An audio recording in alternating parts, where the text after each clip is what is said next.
আসসালামু আলাইকুম। নবম শ্রেণীর গণিত টিউটোরিয়ালে তোমাদেরকে স্বাগতম। এই ভিডিওতে আমরা বাস্তব সমস্যা সমাধানে সহজ সমীকরণ এই অধ্যায়ের একটি জোড়ায় কাজ আলোচনা করব। শ্রেণী শিক্ষকের নির্দেশ মোতাবেক কয়েকটি দলে বিভক্ত হয়ে নিচের সমীকরণ জোট বীজগাণিতিক পদ্ধতিতে সমাধান করো। অতঃপর লেখচিত্রের মাধ্যমে সমীকরণ জোট সমাধান করে প্রমাণ করো যে উভয়ভাবে প্রাপ্ত সমাধান একই। তোমার দলের কার্যক্রম পোস্টারে লিখে ক্লাসে উপস্থাপন করো। তো চলো আমরা এই সমীকরণ দুটো সলভ করে ফেলি। এখানে দেওয়া আছে y equal x square minus x minus two, এটা আমরা 1 নম্বর সমীকরণ দেব। তারপর x minus two y plus five equal zero, এটা আমরা 2 নম্বর সমীকরণ দিয়ে সলভ করব। 1 নম্বর সমীকরণে y এর একটা মান বের করা আছে, y equal x square minus x minus two. 2 নম্বর সমীকরণ থেকে যদি আমরা y এর মান বের করতে পারি তাহলে একটা সিস্টেমে আমরা এটা সলভ করতে পারবো। দেখো এখানে লেখা হয়েছে 2 নং সমীকরণ হতে x minus two y plus five equal zero. এই যে মাইনাস টু ওয়াই, এটা বাম পাশে মাইনাস আছে, ডান পাশে পার করে দেব, এটা প্লাস টু ওয়াই হয়ে যাবে। বাম পাশে থাকে হচ্ছে x এবং প্লাস ফাইভ, সমানে ডান পাশের সকল জিনিস বাম পাশে নিলাম, বাম পাশের সকল জিনিস ডান পাশে নিলাম, এতে কোনো চিহ্নের পরিবর্তন হবে না। এখানে y এর মান বের করব, তাই y এর সাথে 2 গুণ অবস্থা আছে, এই 2 ডান পাশে গিয়ে ভাগ হবে, ডান পাশে যত যা রয়েছে তার নিচে ভাগ হবে, x প্লাস ফাইভ এর নিচে 2 ভাগ হয়ে গেল। এটা আমরা 3 নম্বর সমীকরণ দিলাম। এখন 1 নম্বর সমীকরণে একটা y এর মান আছে এবং 3 নম্বর সমীকরণে y এর মান আছে। এই দুটো কিন্তু পরস্পরের সমান, কারণ y এর এটা একটা মান, y এর এটা একটা মান, উভয় মানই y এর। তাহলে দেখো 1 নং হতে y এর মান 3 নং এ বসাই। তো 1 নং এ y এর মান x square minus x minus two, এইটা আমরা 3 নং এ y এর জায়গায় বসাবো। দেখো 3 নং সমীকরণে এই যে y এর যে জায়গাটা ছিল বাম পাশে, এখানে আমরা x square minus x minus two বসিয়েছি। তো সমান ডান পাশে যা থাকে সেটা আমরা পুরোটা লিখে নিয়েছি। এখন বাম পাশে দেখো x square minus x minus two, এর নিচে কিন্তু একটা 1 রয়েছে। এখন যদি আমরা কোনাকুনি গুণ করি, এই 2 এর সাথে এই যে x square minus x minus two গুণ করবো, আর এই 1 এর সাথে এক্স প্লাস ফাইভ এর গুণ করব। তো এই 2 এর সাথে প্রথমে আমরা এই কোনা গুণ করব। দেখো 2 এর সাথে এক্স স্কোয়ার গুণ করলে 2x স্কোয়ার, আবার 2 এর সাথে মাইনাস এক্স গুণ করলে মাইনাস 2x, 2 এর সাথে মাইনাস 2 গুণ করলে মাইনাস 4। তো এক কোনা গুণ করে সমানের এক পাশে রাখলাম এই। আচ্ছা, এখন একটা সমান দিলাম, আরেক কোনা গুণ করে সমানের আরেক পাশে রাখবো। এখানে 1 এর সাথে x প্লাস ফাইভ গুণ করলে ওই x প্লাস ফাইভই হবে। 2x স্কোয়ার যা আছে তাই, মাইনাস 2x যা আছে তাই, মাইনাস 4 যা আছে তাই, ডান পাশ থেকে প্লাস এক্স বাম পাশে নিলাম মাইনাস এক্স হয়ে গেল, প্লাস ফাইভ বাম পাশে নিলাম মাইনাস ফাইভ হয়ে গেল, ডান পাশে কিছু থাকে না, শূন্য। এখন একটু যোগ বিয়োগ করার কাজ আছে। 2x স্কোয়ার যা আছে তাই, এই যে মাইনাস 2x মাইনাস এক্স যোগ করলে হবে মাইনাস 3x, সেটা আমরা এখানে লিখেছি। তারপর মাইনাস 4 মাইনাস 5 যোগ করলে হবে মাইনাস 9, সেটা লিখেছি, সমান 0। এখন আমাদের মিডল টার্ম করতে হবে। মিডল টার্ম করতে গেলে এই যে এক্স স্কোয়ারের সামনে যেটা থাকবে সেটার সাথে সর্বশেষ এটাকে সি বলা হয়, ধ্রুবক, আমরা গুণ করব। 9 দুগুণে কত হয়? 18 হয়। তো এই 18কে উৎপাদক বিশ্লেষণ করে এমন দুটো সংখ্যা বানাইতে হবে, সেই দুটো সংখ্যা যোগ বিয়োগ করে যাতে মাইনাস 3 মিলে যায়। তাহলে দেখো এই 18কে আমরা এভাবে লিখতে পারি, 3 6 18 লিখতে পারি, তাই না? তাহলে মাইনাস 3 মিলাইতে হবে, তাই না? তাহলে মাইনাস 6 প্লাস 3, এটা মানেই কিন্তু মাইনাস 3, তাহলে হয়ে গেল। তাহলে মাইনাস 3x এর বদলে আমরা কি লিখতে পারি? Minus 6x plus 3x। ওকে, তাহলে দেখো মাইনাস 3x এর বদলে মাইনাস এক্স প্লাস 3x লেখা হয়েছে, ডান পাশে বাম পাশে যা ছিল তাই লেখা হয়েছে। এই দুটো থেকে আমরা যদি 2x কমন নেই, তাহলে এখান থেকে 2x দিয়ে ভাগ করতে হবে। 2x স্কোয়ারকে একটা x থাকে, তারপর 2x দিয়ে 6x কে ভাগ করলে x কেটে যাবে, 2 দিয়ে 6 কে ভাগ করলে 3 হবে, সামনে মাইনাস আছে, মাইনাস 3। এই দুটোর থেকে আমরা কি কমন নিতে পারি? 3 কমন নিতে পারি। 3 কমন নেওয়া হয়েছে। 3 এর আগে কিন্তু এই যে প্লাস আছে, এই প্লাসটা এখানে নেমে গেল। 3 দিয়ে এখানে ভাগ করো 3x কে, 3 3 কেটে যাবে, x থাকবে। এই 3 এর সামনে প্লাস, এই যে 9 এর সামনে মাইনাস, প্লাস মাইনাস মাইনাস। 3 দিয়ে 9 কে ভাগ করো, 3 হবে, সমান 0। এখন এই দুটো পদের মধ্যে আমরা x মাইনাস 3 কমন দেখতে পাচ্ছি, কমন নিলাম। এখান থেকে x মাইনাস 3 চলে গেলে থাকবে 2x, এখান থেকে x মাইনাস 3 চলে গেলে থাকবে হচ্ছে প্লাস 3 সমান 0।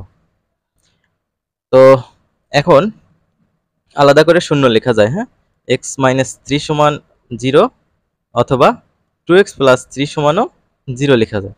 এখান থেকে x এর মান বের করতে চাইলে আমরা এই যে মাইনাস 3 আছে, এটা ডান পাশে পার করে দিলে প্লাস 3 হবে। তো এটা হচ্ছে x এর একটা মান। এখান থেকে x এর মান আমরা কিভাবে বের করতে পারি? 2x প্লাস 3 সমান 0। x এর মান বের করব, 2x রেখে প্লাস 3 ডান পাশে পার করে দেবো, মাইনাস 3 হবে। x এর মান বের করব, 2 গুণ অবস্থা আছে, ডান পাশে গেলে ভাগ হবে। তো এই হচ্ছে মাইনাস 3/2। তাহলে দেখো 1 নং হতে x সমান 3 হলে তো এটা হবে 3 নং। হ্যাঁ, এটা ঠিক করে নেবা, এটা 3 নং হবে। হ্যাঁ, আমি এখানে লিখে দিচ্ছি।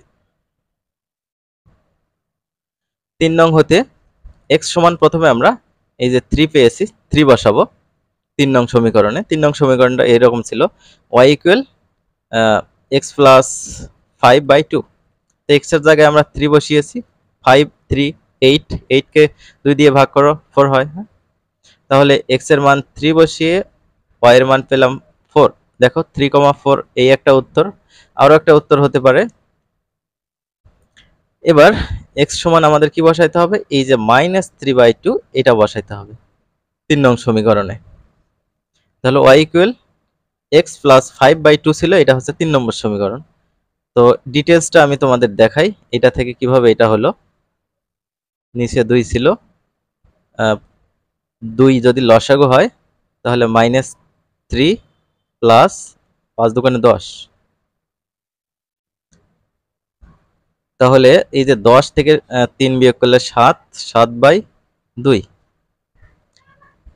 এইটা হচ্ছে বড় ভাগ। বড় ভাগের উপরে জিনিসটা আমি লিখে নিলাম, বড় ভাগের জন্য গুণ দিলাম। এই যে 2 এর নিচে কিন্তু একটা 1 আছে, এই 1 উপরে গেল, 2 নিচে গেল।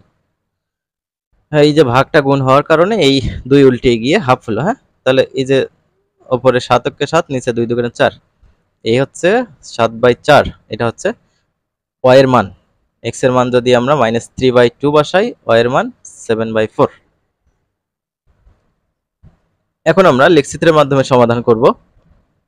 1 নং এর জন্য আমরা একটা বক্স তৈরি করব, 2 নং এর জন্য একটা বক্স তৈরি করব। তাহলে দেখো, এইটা হচ্ছে x এর মান এই কলাম বরাবর, আর এই কলাম বরাবর y এর মান বের হবে। 1 নং সমীকরণটা এরকম ছিল, y সমান x square minus x minus 2। প্রথমে আমরা মাইনাস 3 বসাবো, মাইনাস 3 তার উপরে স্কয়ার, মাইনাস আছে, মাইনাস 3 মাইনাস 2। মাইনাস 3 এর উপর স্কয়ার করলে হবে 9, এই যে মাইনাস আর মাইনাস গুণ করলে প্লাস 3 মাইনাস 2। 9 আর 3 12, 12 থেকে 2 বিয়োগ করলে হবে 10। তো এই হচ্ছে y এর মান, মাইনাস 3,10। 0 বসাইলে কত হবে? মাইনাস 2 হবে, কারণ এই পাশটা 0 হবে, এই পাশটা 0 হবে, থাকবে হচ্ছে মাইনাস 2।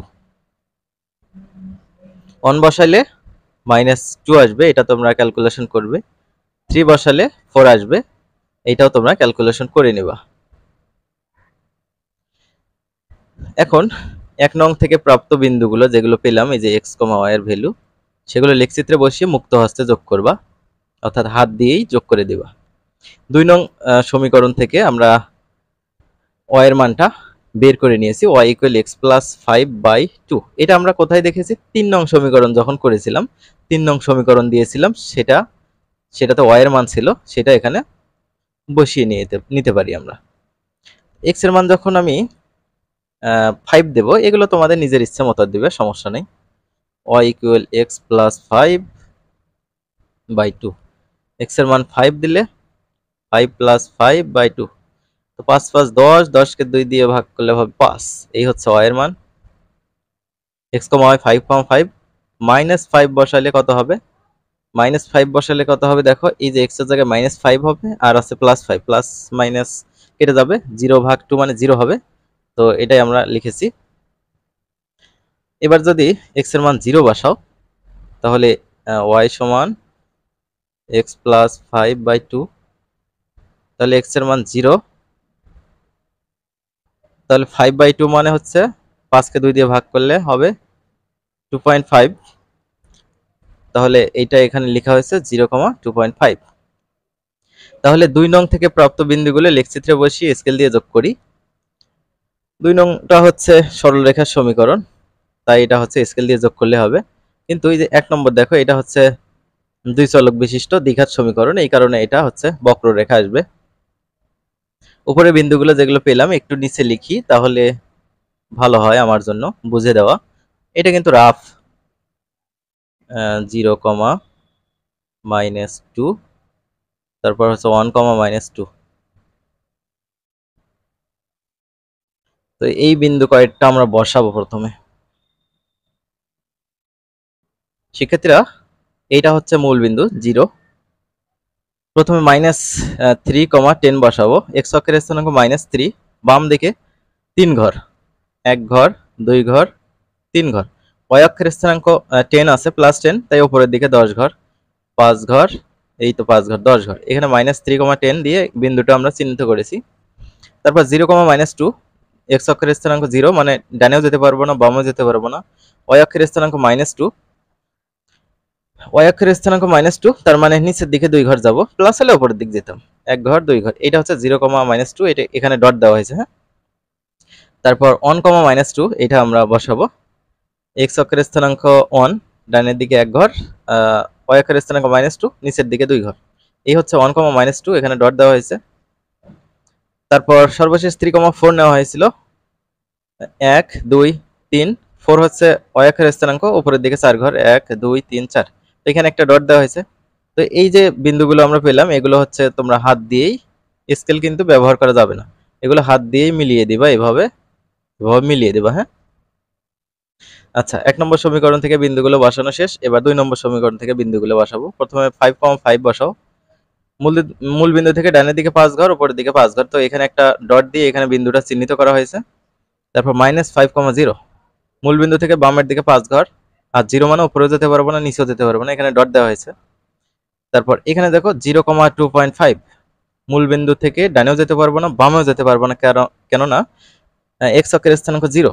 এবার ওয়াই অক্ষের স্থানাঙ্ক 2.5, উপরের দিকে 2.5 ঘর, 1 ঘর, 2 ঘর, এই হচ্ছে 3 ঘরের অর্ধেক, হ্যাঁ। এখানে ডট দিয়ে 0,2.5 দেওয়া হয়েছে।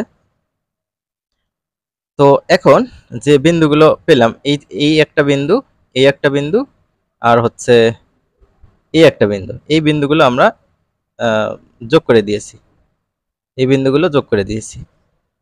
তো পরে যেটা পেলাম এটা হচ্ছে 2 নং সমীকরণের জন্য, আর এইটা হচ্ছে 1 নং সমীকরণের জন্য। এখন এই 1 নং সমীকরণ থেকে যে বক্ররেখাটা পেয়েছি সেটা, এবং 2 নং সমীকরণ থেকে যে সরল রেখাটা পেলাম, এই দুটো মিলিত হয়েছে কোথায় দেখো, এইখানে কিন্তু মিলিত হয়েছে 3,4, এটা একটা উত্তর হবে। আর এইখানে একটা মিলিত হয়েছে, এই জায়গাটা কত হবে সেটা তোমাদের বের করতে হবে। দেখো 0 থেকে 1 ঘর, এটা কিন্তু 1.5 ঘর, হ্যাঁ, তার মানে -1.5। তো এই যে দেখো -1.5 কমা, তারপর হচ্ছে উপরের দিকে 1 ঘর, 2 ঘরের একটু পর, ঠিক আছে, 2 ঘরের একটু পর, তাহলে এটা হবে 1.75। ওকে, যদিও এটা হাত দিয়ে করা খুবই টাফ, অনলাইনে বিভিন্ন ক্যালকুলেটর আছে, আমি ডেসমোস দিয়ে এই গ্রাফটা তৈরি করেছি।